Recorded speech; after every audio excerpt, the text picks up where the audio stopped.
This week on AYL TV, we're hitting the trail to test out the new cage on the RZR. Reece and Marianne Stein are taking the whole family to play on the beaches in Cuba, and Scott Huntsman is crawling under the hood of a Model T at the Washington Tunex.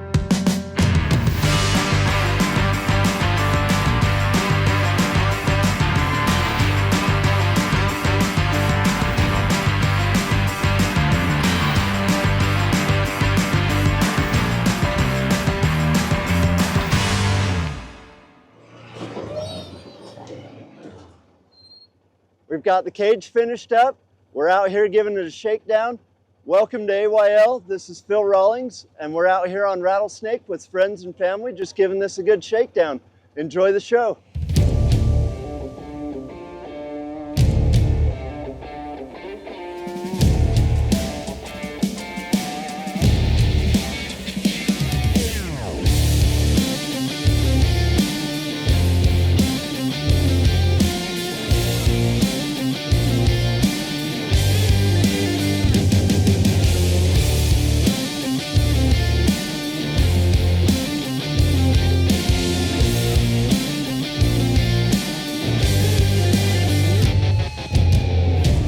Well, today we're out here enjoying the sun. There's a little snow behind me, as you can see, but other than that, the weather is actually pretty good. It's sunny and warm.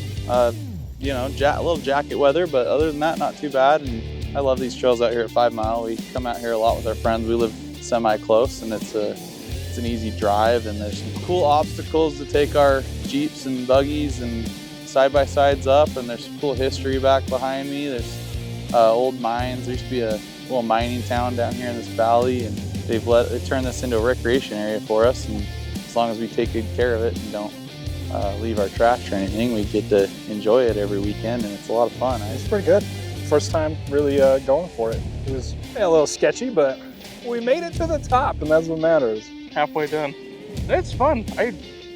Having never done it to this degree before, I can see the allure of doing it consistently and more often. Once you know what lines you start to see and stuff, instead of just seeing a bunch of rocks and you're like, how am I going to get over that?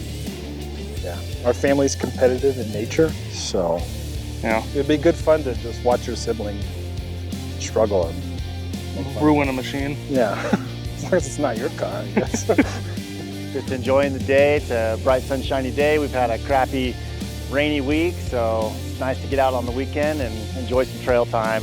After pushing hard like all week long or all month long or whatever it is, you know, being able to get in your rig and just getting out on the trail, it's a great stress relief. You know, it's like you just get out in the dirt and nature, and you just leave everything in the rearview mirror and just unwind and relax. You don't have to worry about anything, and maybe take some snacks, of course, but yeah, it's just great. Get out with some family or gather up some friends and just unplug and unwind.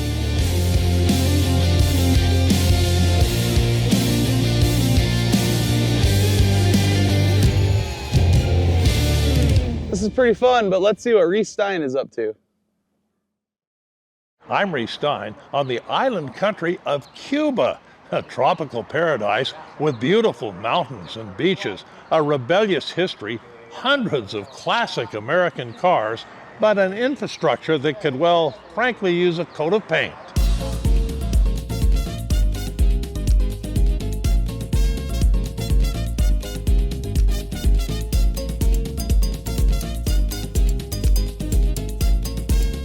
But the best thing about Cuba is we're joined by our 3 children for a rare starting 5 only adventure.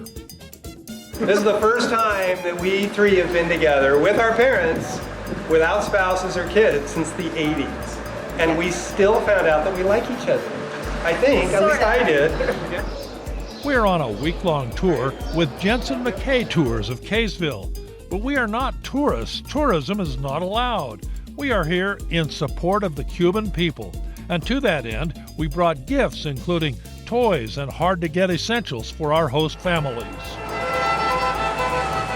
And rather than tour in government-owned buses, we travel in style in ubiquitous vintage 50s American cars, a symbol of Cuban culture and history. Ironic, since U.S. trade with Cuba is mostly banned. The cars predate the embargo, but auto parts are scarce, and many of these cars have Russian or Chinese engines, but they're comfortable and a lot of fun. Our drivers, like Tori, Alejandro, and Papa, are great and give us helpful insight into life in Cuba. They take great pride in maintenance to keep even the rarest of cars on the road. And we spent every minute of our time traveling in those cars, and they were all different from each other, and you felt like you're on a party all the time. They take us around Havana and on a couple of out-of-town trips to the mountains and the beach. The average Cuban can't afford a car and relies on a variety of mass transit. Our visit begins at Fortress de San Carlo and the 350-year-old tradition of the nightly cannon salute.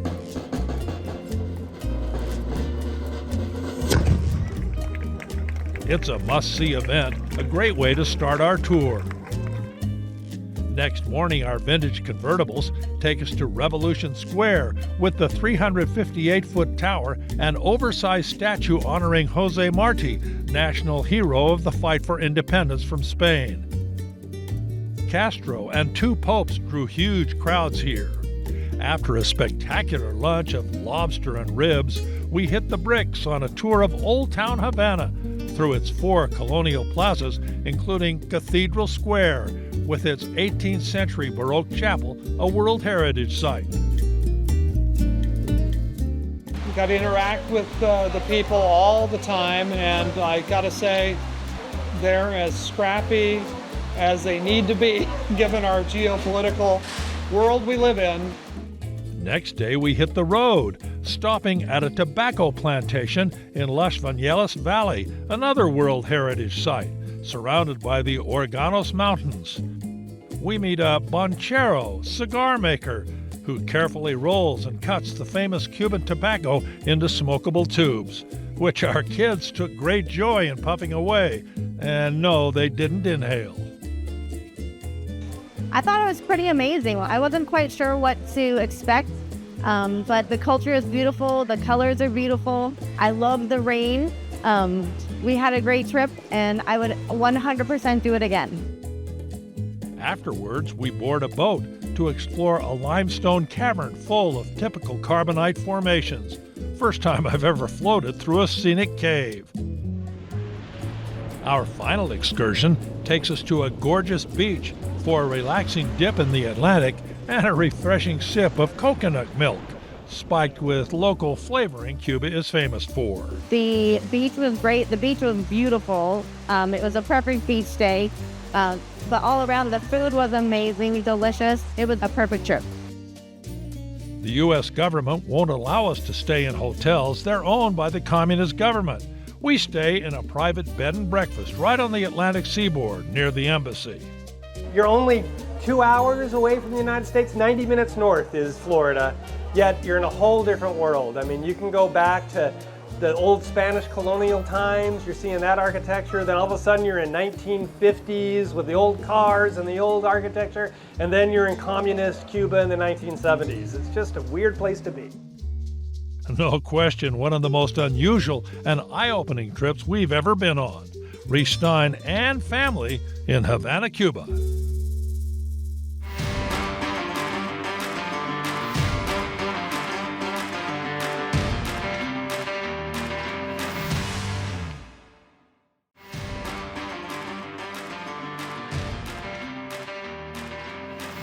Welcome back to AYL TV.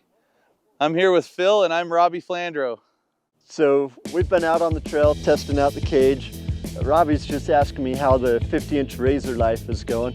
And I've had a lot of fun on this trail. We've definitely put it through some paces and I like it.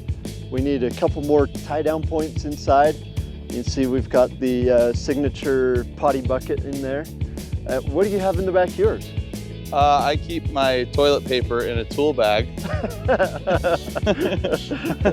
But yeah, I've got a radio back there and a tool bag and a cooler. And it all latches in with a pack-out, Milwaukee pack-out mount, which makes it really convenient. So there's a few differences between mine and yours. And I was wondering if you could just sort of walk us through real quick some of the changes that we made that you are liking. Yeah, I mean, obviously your bed we built is quite a bit bigger, a little more squared out. I narrowed mine back kind of for Rock crawling? Rock crawling and to be a little more narrow, but in hindsight, I really don't hit it very much, and I think I'd almost prefer the bigger one. These days, you can fit more camp chairs in it, you can fit more coolers and firewood or whatever you need back there, or a poop bucket. You know, just cuz. Yeah.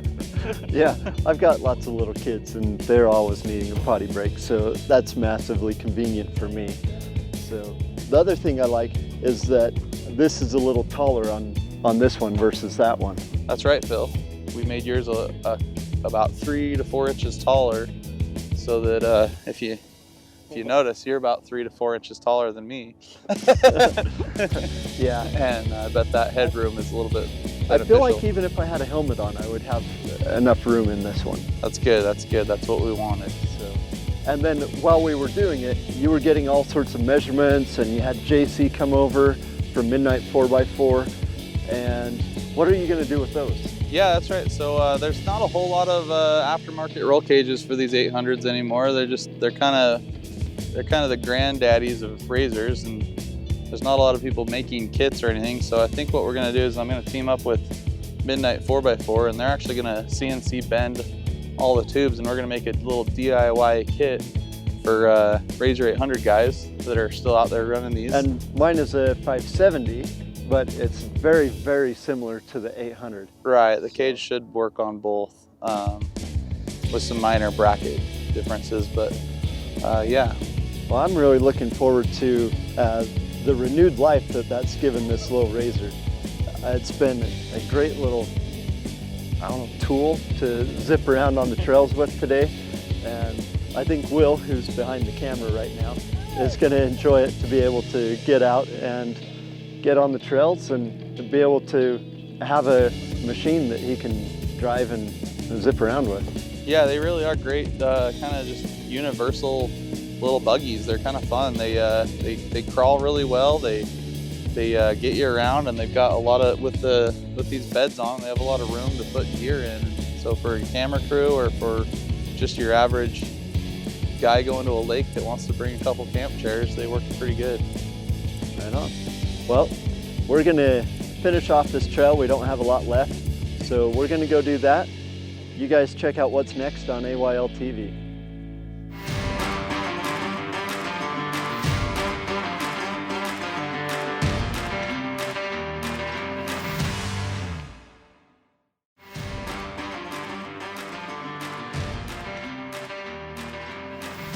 Welcome back to AYL TV.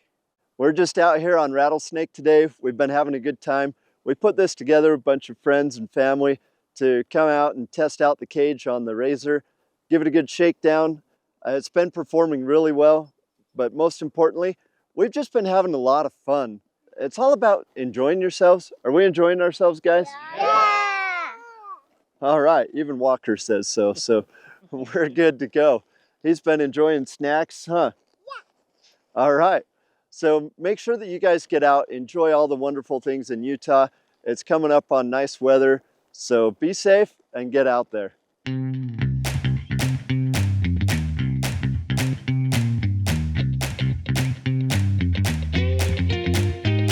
Jeeps or side-by-sides or motorcycles, I mean, you see a lot of that same thing wherever you go, but I mean, if you're in some old iron like this, I mean, it kind of catches your eye, catches your attention, you know, and just kind of unique and different. It's a pain in the butt to keep it going, there's no question there, so you've got to have a little bit of mechanical aptitude, I guess, but it's fun being in the old iron. Right here behind me, I've got my my little Razor 50-inch 800, and I bought this years and years ago. I basically was looking for a golf cart to drive around the racetrack just to use as a pit vehicle, and I fell in love with this thing. It's a favorite in my quiver of vehicles ever since. There's a lot of 50-inch trails kind of by my house that you're not allowed to take Jeeps on and stuff, and so this vehicle is legal to run those trails with its 50-inch wheelbase, and that makes it fun. I feel like I can access places that you can't normally, and bang for buck, I think it's the best four-wheel drive I've ever owned.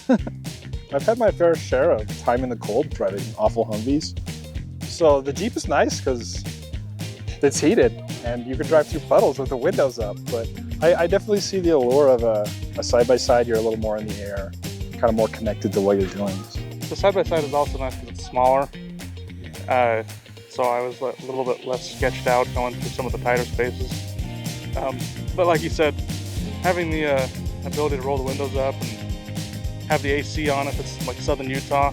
There's so much I love about off-roading. There's obviously the adrenaline part of it. It's fun to be on a hill and you don't know if you're gonna make it and you're jamming gears and the motor's revving, and that part is unbeatable. But there's just the friendships you gain from meeting people. You meet a new person almost every time you come out here, and that's fun.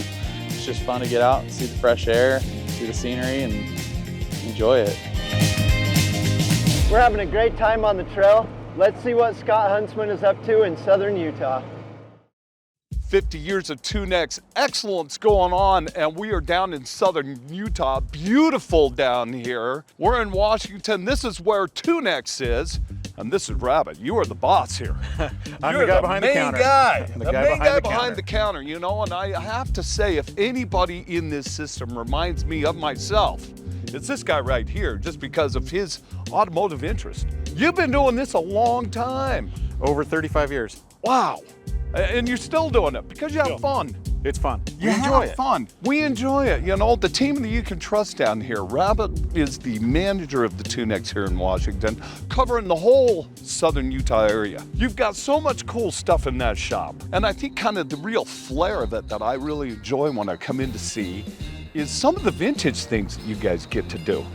So Scott, we've got, customer came in, brought me a 1927 Model T, just purchased it, didn't know a lot about it. Daily driver, this guy, he's out in it every day. And wasn't running real well on the carburation side of it. He's trying to go up to Zion, he's trying to go to Mesquite. He wants to go to Cedar City to a car show. He brought it in to tune up the carburetor. Steering gearbox was a little bit loose. We get into it, we start going through, we get everything going, and then he sees some of the other stuff that we're working on. He's asked questions, what's this, what is this? Well, now we've ended up putting a Holly Sniper fuel injection system on it so that he's able to do that traveling without getting out and tuning that carburetor for all of the different altitudes coming out of this city. Sure. Because you're high, you're low, it depends on which direction you go, it's always going to change. So now it's turned into, we're redoing the bed, we've gone through the engine, we took out all the wiring, we've rebuilt the dash, we've reconstructed the entire truck. But the cool thing is, Scott, it's an original titled 1927. Wow. It's a real metal body T-bucket. Super, super cool. Right. And you've got the experience that does this. I mean, obviously, you're the place that can fix anything. Right. We've taken a 1927 and we've taken all of the old out and we've modernized it to where it's a daily driver that you get in and turn key. We make sure that we're doing it right. We test it after we repair it. We look upstream, we look downstream, and we put it all together to make it work. We actually have factory certified and trained Ford and General Motors technicians with all of the factory computer. Yeah. So there's no difference between coming into here versus going into a dealership. Right. It's the same diagnostics process with the same knowledge, the same equipment. But you're not just even that fancy stuff, something as simple as oil changes. I've got a two-man team that goes through and does an oil change. It's a full inspection. They're measuring brakes, they're checking air pressure and tire, they're checking your lights all the way around. But it's an old school come in for the oil change service. Old school is still the key. Right, you pull in the service station, they're cleaning your windshield, they're checking the oil, they're checking the air pressure and the tires. We're about the customer and the service and the satisfaction afterwards. And it's like we've always said, it's not just the name outside, it's the people inside that truly make the difference. You have that. Right, it's customer care, it's relationships. I've been established here in Southern Utah area for a very long time, and it's networking and taking care of your customers and people that really make the difference, Scott. When my customers come from up north, up in Salt Lake, and they're down here vacationing and they call me, Scott, I have a problem, it's pretty simple. I know exactly who to send them to. I do see a lot of Jeeps down here that say, hey, Scott told me to call. Perfect.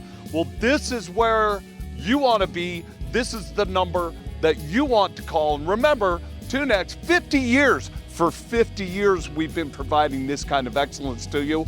Hey, stop by and see these guys or give them a call.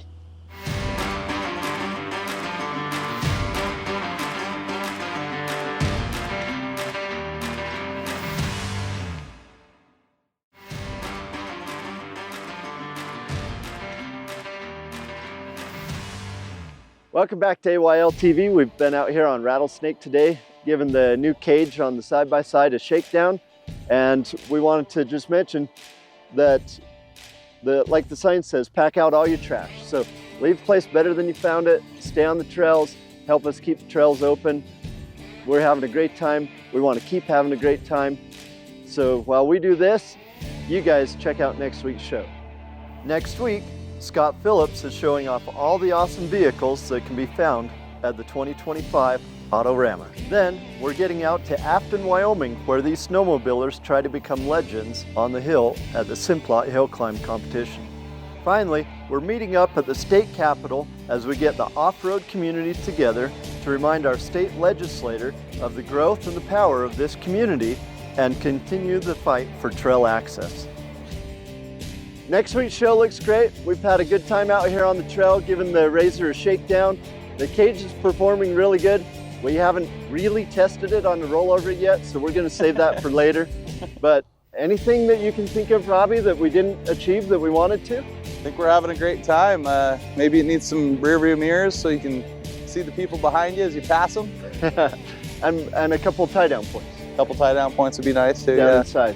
Yeah, we've been talking about doing like a little pack out, the Milwaukee pack out thing in the bottom. Yeah, so we can hook in some boxes and stuff. That'd be nice. Yeah, I've been pretty jealous of your setup in the back of yours. So yeah. Let's do it. Let's get it done. All right, you see the kids are here. They've got their snowballs all ready for me. I'm a little worried about after sign off here, they're gonna help me. But we've been having a great time. This is a beautiful place. Make sure you get outside and create adventures you love.